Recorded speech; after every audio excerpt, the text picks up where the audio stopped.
des triplés interrompent le mariage d'un milliardaire. Ne l'épouse pas, découvre le marié, ce sont tes enfants avec ton ex. Ne l'épouse pas. Le cri brisa le silence des noces Sinclair. Un murmure de stupeur parcourut la foule alors que 3 enfants déboulaient dans l'allée, leur petite voix couvrant l'orchestre et la prière du prêtre. Ce n'est pas la bonne, hurla le petit garçon, ses minuscules poings serrés. Elle ne veut que ton argent, ajouta sa sœur, les yeux étincelants de colère. Puis le 3e enfant, le plus audacieux, hurla les mots qui firent trembler le lustre scintillant au-dessus d'eux, tu es notre papa. La luxueuse salle de bal du grand hôtel Sinclair sombra dans le chaos. Les invités se levèrent de leurs chaises, murmurant leur incrédulité. Les paparazzis, autorisés à entrer uniquement pour immortaliser l'union parfaite de la haute société, mitraillaient désormais la scène, capturant le scandale du siècle. À l'hôtel, Roman Sinclair, le magnate de l'hôtellerie milliardaire dans son smoking ivoire, se figea. Son teint brun café se vida de ses couleurs alors que son regard se posait sur les enfants. 3 paires d'yeux, grands et inflexibles, le fixaient avec une ressemblance trop frappante pour être ignorée. À ses côtés, Vanessa Harrington, sa superbe fiancée dans une robe ruisselante de diamants, lui agrippa le bras avec horreur. « Roman, qu'est-ce que c'est que ça » siffla-t-elle entre ses dents serrées. Mais les enfants ne reculèrent pas. Ils se tenaient droits, leurs vêtements du dimanche froissés, mais leur voix ferme, comme si l'univers avait choisi cet instant précis pour exposer un secret que personne n'osait prononcer. Et puis, elle apparut. Elle entra dans la lumière au fond de la salle de bal, sa peau dorée rayonnant sous les lustres, ses boucles tombant jusqu'à la taille tremblant à chacun de ses pas. Une robe simple, pas de diamants, pas de marque de créateur, mais le genre de beauté qui coupe le souffle et fait taire les ragots. Ses yeux en amande brûlaient alors qu'il se verrouillait sur Roman. La foule s'écarta pour elle comme si le destin l'exigeait. Les halètements reprirent de plus belle, les chuchotements enflèrent, qui est-elle ? Pourquoi ces enfants lui ressemblent-ils ? Roman, la voix de René retentit, tremblante mais forte. Si tu oses l'épouser, regarde-les d'abord dans les yeux. Elle fit un geste vers les triplés. Et dis-moi qu'ils ne sont pas de toi. Les mots frappèrent comme un coup de tonnerre. Les triplés se tournèrent vers le marié, 3 paires d'yeux pleins d'attente perçant son âme.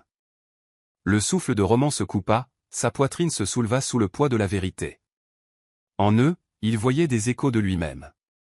La même mâchoire, le même menton têtu, le même feu. Non, chuchota Théil, secouant la tête alors que le monde devenait flou autour de lui. Les ongles manucurés de Vanessa s'enfoncèrent dans sa peau. Angela Sinclair, son élégante mère, se leva de son siège, furieuse. « Sécurité », commanda-t-elle.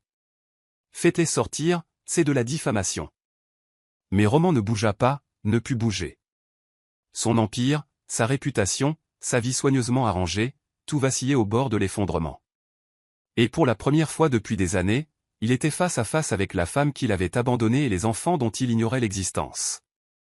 Mensonge. La voix perçante de Vanessa traversa la salle de bal alors qu'elle arrachait sa main du bras de Roman et descendait l'allée vers René. Sa traîne en diamant tourbillonnait comme une lame derrière elle alors qu'elle s'arrêtait à quelques centimètres de la femme qui venait de ruiner son mariage parfait. « Tu fais pitié » siffla Vanessa, ses yeux se plissant vers René. « Traîner des enfants dans ce cirque juste pour nous humilier ? Pour me ruiner ?» René ne sia pas. Sa peau dorée brillait de fierté sous la lumière du lustre. Elle leva le menton, ses yeux en amande flamboyants. « Je ne les ai pas traînés ici, » dit-elle fermement. « Ils sont venus pour la vérité. » Hope, King et Truth se blottirent contre elle, défiants. Leur petit corps tremblait, mais pas leur voix. « Ce n'est pas la vraie femme de notre papa », cria Truth en foudroyant Vanessa du regard. « Elle ne l'aime pas, nous voulons qu'il aime notre maman. » La foule haleta. Les téléphones portables étaient déjà levés, diffusant le spectacle à des millions de personnes en ligne. Twitter s'affolait, Instagram s'enflammait. En quelques minutes, le hashtag du mariage Sinclair devint une tendance mondiale. Angela Sinclair, élégante dans sa robe de perles, s'avança telle une reine descendant au combat. « Cette farce s'arrête maintenant », déclara-t-elle d'une voix glaciale. « Roman, gère ça. Fais-les sortir. » Ses yeux glissèrent sur René comme si elle n'était que de la saleté sur du marbre poli. Roman bougea enfin, la mâchoire serrée, la poitrine haletante. Il saisit le bras de René, ignorant la façon dont Vanessa tirait sur sa manche, désespérée de le retenir. « Assez », grogna-t-il. Pas ici. Les caméras capturèrent chaque seconde alors que Roman entraînait René et les triplés par une porte latérale, loin des invités horrifiés, les journalistes mitraillant encore alors que la sécurité s'activait. Le cri de Vanessa les poursuivit, « Ne laisse pas cette femme nous ruiner, Roman !» La porte claqua derrière eux, étouffant le chaos. Mais à l'intérieur de la petite chambre privée, une nouvelle tempête éclata. Roman pivota vers René, ses yeux bruns expresso brûlant de fureur et d'incrédulité. « Qu'est-ce que tu fais, bon sang? Tu as ruiné mon mariage, ma vie, avec ce spectacle. » La voix de René se brisa mais resta ferme. « Ta vie? Et la leur ?» Elle poussa les triplés vers l'avant, ses mains protectrices sur leurs épaules. « Roman, ce sont tes enfants. Nos enfants. Tu m'as laissé, mais tu n'as pas le droit de les nier. » Ses yeux parcoururent leur visage. L'obstination de King, les yeux en amande de Hope, les pommettes saillantes de Trousse, chaque trait était un écho obsédant de lui-même. Mais son orgueil hurlait plus fort que son cœur. « Tu t'attends à ce que je croie ça, claqua-t-il. Que tu débarques après toutes ces années, avec 3 gamins qui me ressemblent comme par hasard, et que je suis censé accepter ça ?» Les triplés s'avancèrent un par un, leur voix tremblante mais féroce. « Maman ne nous a jamais menti, » chuchota Hope, les larmes aux yeux. « Tu es notre papa, » dit King en serrant les poings. « Je me fiche de ce que tu dis. On voulait juste que tu le saches, » ajouta Trousse, la voix brisée. Le souffle de Roman se bloqua, mais sa colère lui servait de bouclier. Il secoua la tête, faisant les 100 pas, incapable d'affronter la tempête en lui. Les yeux de René se remplirent de larmes, sa voix douce mais tranchante comme du verre. « Je n'ai jamais voulu ce cirque. Je voulais que tu affrontes la vérité. Pas pour moi, mais pour eux. Tu leur dois ça, Roman. » Roman se tenait dans la chambre privée, le dos au mur, la poitrine se soulevant comme s'il avait couru un marathon. Les mots de René résonnaient encore. « Tu leur dois ça, Roman. » Les grands yeux des triplés le transperçaient comme des poignards, et soudain, les années qu'il avait tant lutté pour enterrer refirent surface. 8 ans plus tôt, le rire de René était le son qui l'apaisait. Il se souvenait de sa peau dorée brillant sous les lampadaires, de ses boucles tombant librement alors qu'elle s'appuyait contre lui lors de leur promenade nocturne à Harlem. Roman, alors simple héritier hôtelier ambitieux de 27 ans, se sentait invincible main dans la main avec elle. « Tu n'as pas ta place dans les salles de conseil et les contrats, Roman », le taquinait René un soir, ses yeux en amande pétillants. « Tu appartiens ici, avec moi, dans le monde réel. » Et pendant un temps, il l'avait cru. Leur amour était un jardin secret, caché du monde de l'argent et des attentes. Dans son petit appartement, il faisait des projets, chuchotait des avenirs qui n'avaient pas besoin de manoir ou de lustre. Elle faisait durer les nouilles pour 2, raccommodait ses chemises de ses propres mains et lui disait qu'il pouvait être un grand homme sans vendre son âme. Mais Angela Sinclair voyait les choses différemment. La matriarche avait découvert l'existence de René comme une tache sur de la soie. Roman pouvait encore entendre sa voix la nuit où elle l'avait confronté, tranchante et impitoyable. « Tu ne jetteras pas l'héritage Sinclair pour une fille qui ne peut rien t'offrir. Tu me comprends ?»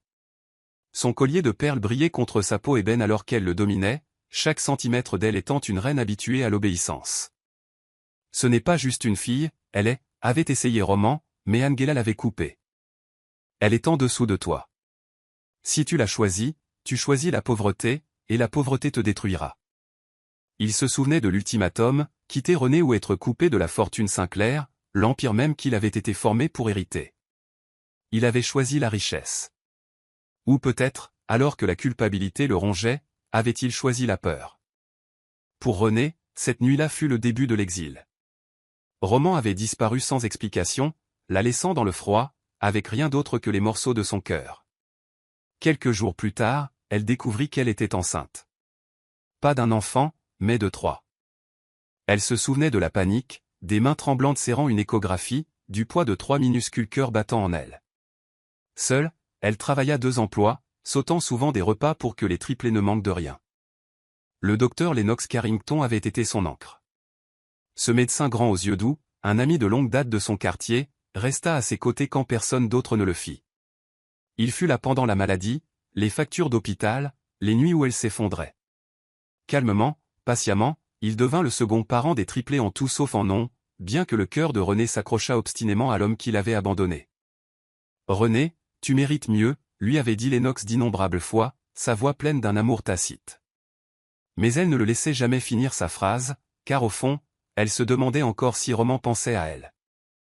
Maintenant, fixant Roman dans cette chambre étouffante, la poitrine de René se soulevait de rage et de douleur. « Tu crois que partir a effacé le passé? Tu crois que m'abandonner t'a libéré de toute responsabilité? Non, Roman.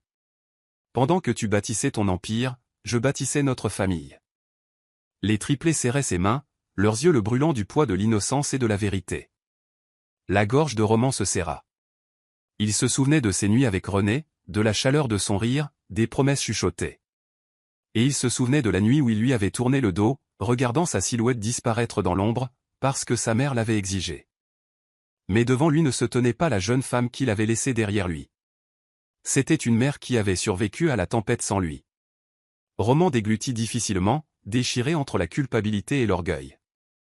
Je ne savais pas, chuchota-t-il, bien que l'excuse sonnât creux même à ses propres oreilles. Non, rétorqua René, sa voix tranchante comme du verre. Tu as choisi de ne pas savoir. Le silence qui suivit fut plus lourd que l'or. Dehors, le grondement étouffé des journalistes s'amplifiait, avide du titre annonçant que la vie parfaite de Roman Sinclair venait d'être brisée par les fantômes de son passé. Roman pressa ses paumes contre le comptoir en marbre de la suite privée de l'hôtel Sinclair, son reflet le fixant dans le miroir doré. Derrière lui, René se tenait comme une tempête contenue dans de la chair, ses 3 enfants accrochés à sa robe comme si elle était leur seule encre au monde. Il se tourna lentement, sa peau brun expresso luisant de sueur malgré l'air frais. Sa voix était basse, saccadée, mais elle se brisa avec un tremblement qu'il ne put contenir. « Je veux une preuve. » Les mots frappèrent l'air comme la foudre. René se raidit, ses yeux en amande se plissant. « Une preuve. » « Oui, » aboya Roman, ses poings se serrant. « ADN, test, des résultats qui ne mentent pas. Parce qu'en ce moment, René, tout ce que je vois, ce sont des accusations et du chaos. Tu as gâché mon mariage, tu m'as humilié devant tout le monde, et tu t'attends à ce que je... Quoi? Que j'accepte ça? La petite voix de Hope s'éleva, tremblante mais courageuse. On n'est pas des menteurs. Le regard de Roman vacilla un instant alors que ses grands yeux bruns reflétaient les siens, mais son orgueil força son menton vers le haut. Je ne t'ai rien demandé, marmonna-t-il, la mâchoire serrée. René s'avança, le feu brûlant dans sa peau dorée, ses boucles tremblant comme en écho à sa rage. Très bien. Ce sera l'ADN. Teste-les. Teste-moi. Teste chaque goutte de sang si c'est ce qu'il faut. Parce que je n'ai rien à cacher, Roman. Peux-tu en dire autant? Les mots tranchèrent profondément, mais Roman ne répondit pas. Son silence était son propre aveu. À l'autre bout de la ville, Vanessa Harrington était assise, rigide, dans la suite Pentouse Harrington. Sa bague de fiançailles en diamant scintillait encore sous la lumière, bien que sa signification se soit presque effondrée. Elle lança sa coupe de champagne contre le mur, les éclats s'éparpillant sur le sol ivoire comme son orgueil brisé. Des enfants. 3 enfants, cracha-t-elle en faisant les 100 pas dans sa robe de chambre en satin. Cette traînée pense qu'elle peut revenir dans sa vie avec une portée de bâtard et s'emparer de tout ce pour quoi j'ai travaillé. Angela Sinclair était assise, composée, son collier de perles brillant comme pour se moquer de la rage de Vanessa. Reprends-toi. Les femmes Sinclair ne se brisent pas. Nous écrasons ceux qui nous menacent. Les lèvres de Vanessa se retroussèrent, elle savait exactement comment jouer ce jeu baissant le ton pour un murmure destiné aux seules oreilles d'Angela, elle se pencha en avant. René ne veut pas récupérer Roman. Elle veut l'argent. Tu ne vois pas? C'est une question d'empire. Si ses enfants sont reconnus, elle prend une part de tout ça. Ta fortune, ton héritage. À moins que nous n'y mettions fin maintenant.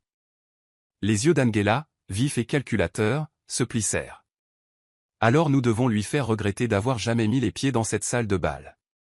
Pendant ce temps, dans la suite Sinclair, les triplés se blottissaient dans un coin, leurs oreilles plus fines que les adultes ne l'imaginaient.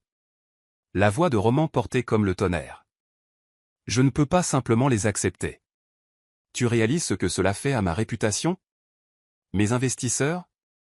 Ma famille? La voix de René se brisa sous la fureur. Tes enfants ne sont pas un scandale, Roman. Ce sont des êtres humains. Ils méritent mieux que tes excuses. Les petites mains des triplés se serrèrent fort, leur cœur se brisant à chaque mot. Papa ne veut pas de nous, chuchota Trousse, le menton tremblant. Les yeux de Hope s'emplirent de larmes. Il pense qu'on est faux. Les poings de King se serrèrent, la colère brûlant dans sa jeune poitrine. On n'a pas besoin de lui. On a maman. On n'a pas besoin de lui. René se tourna trop tard, n'apercevant que leurs joues humides avant qu'ils ne se précipitent dans la pièce voisine, claquant la porte de toute leur force.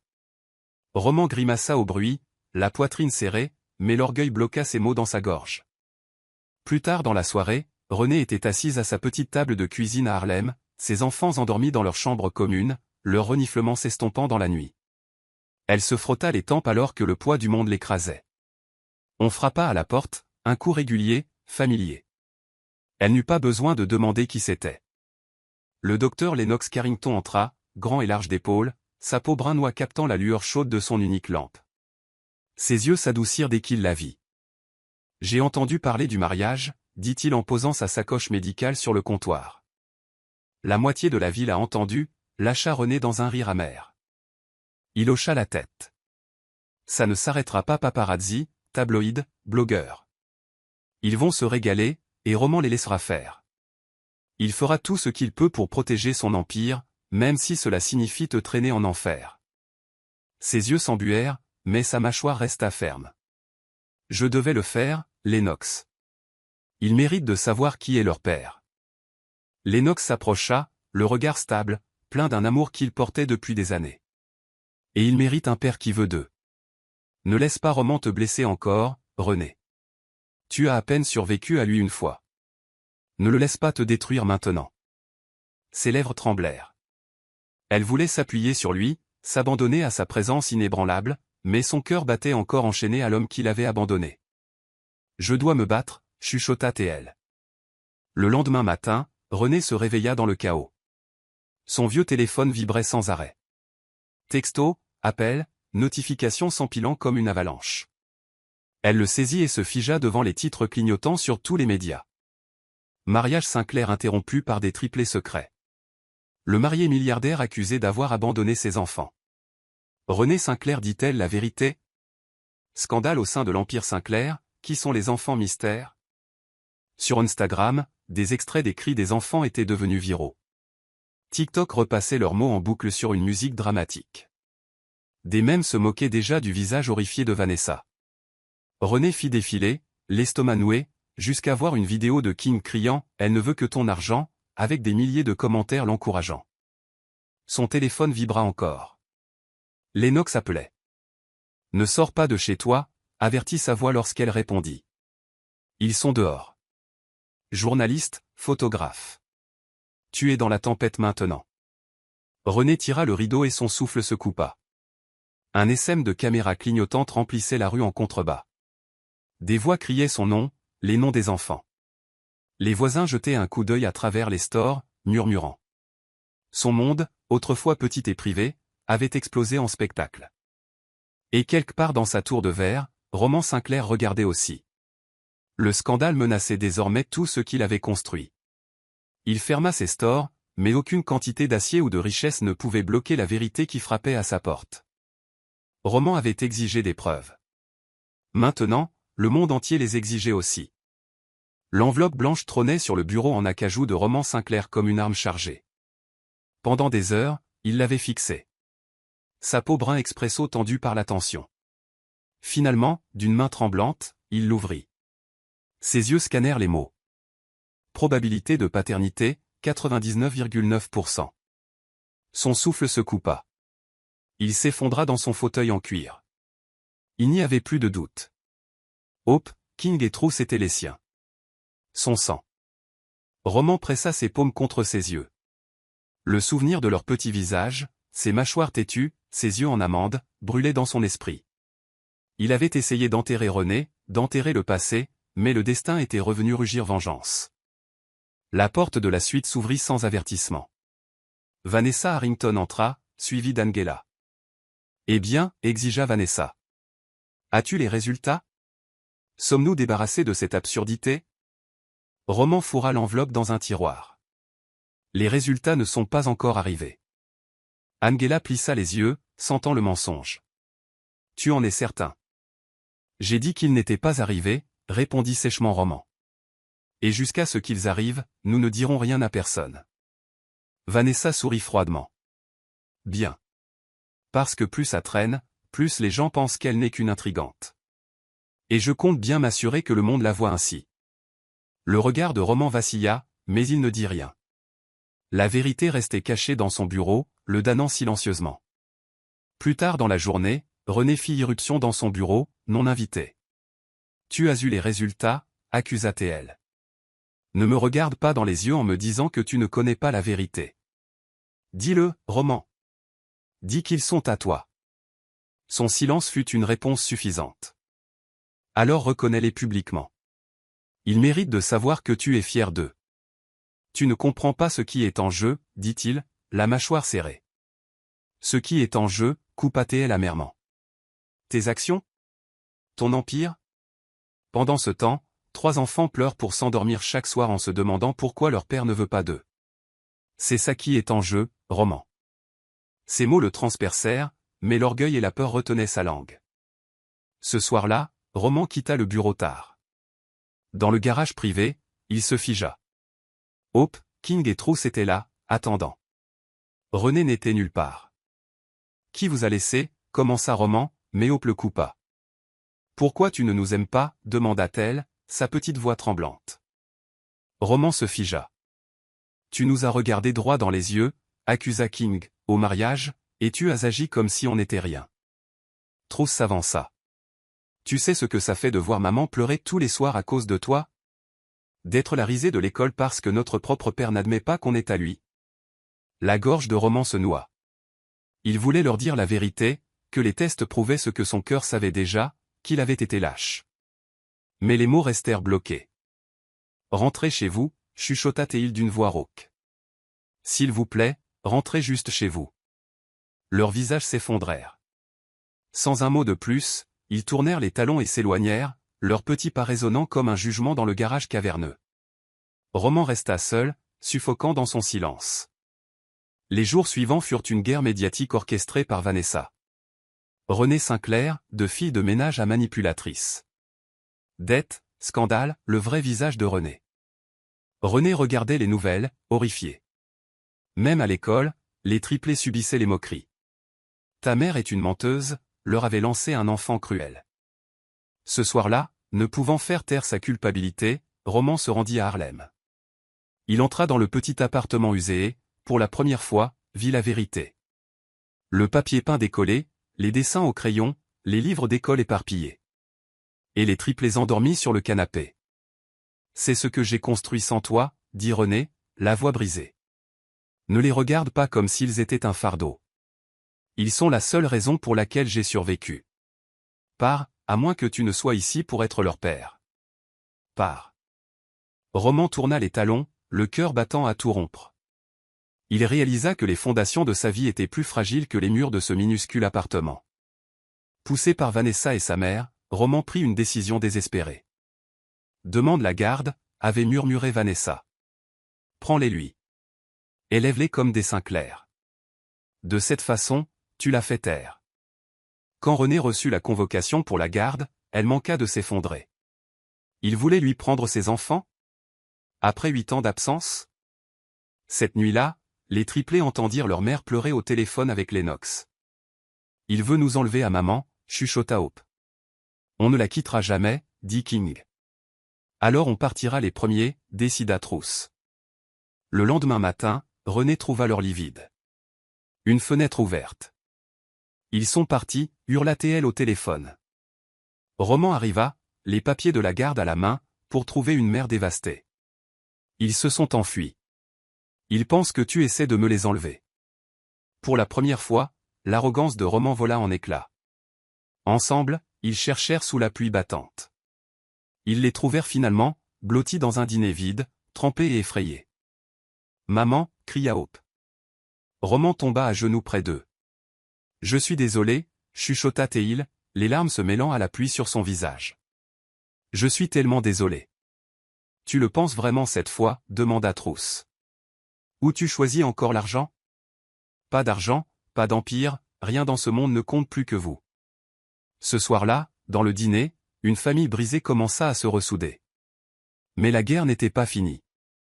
Vanessa Harrington n'avait pas dit son dernier mot. Elle forgea un faux contrat, prétendant que René avait demandé de l'argent 8 ans plus tôt pour son silence. Lors d'un gala de charité, elle révéla ce document devant toute la haute société. Elle a menti, triompha Vanessa. Roman, aveuglé par la preuve, se tourna vers René avec doute.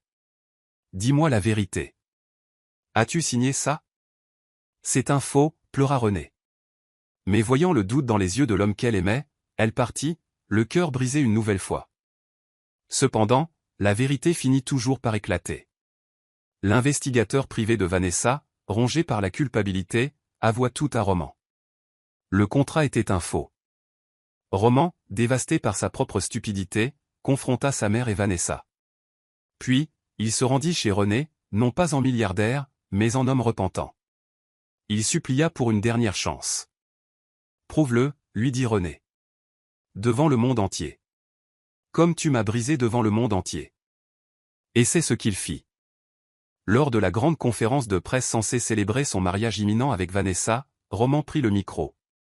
Ce soir, je ne vous parle pas en tant que PDG, mais en tant qu'homme qui a trahi la meilleure part de lui-même. Il exposa les mensonges de Vanessa, le faux contrat, et renonça publiquement à l'influence toxique de sa mère. Je choisis la vérité. Je choisis l'amour. Je choisis mes enfants. Vanessa fut humiliée, chassée de la scène sociale. Angela, pour la première fois, n'eut plus de mots. Plus tard, dans le petit appartement de Harlem, Roman retrouva sa famille. Papa, demanda Hope. Tu restes pour de bon? Pour toujours, promit Roman. Vous êtes l'empire que je veux maintenant. René, les larmes aux yeux, le laissa l'embrasser. Ce n'était pas la fin des défis, mais c'était le début d'une vraie famille.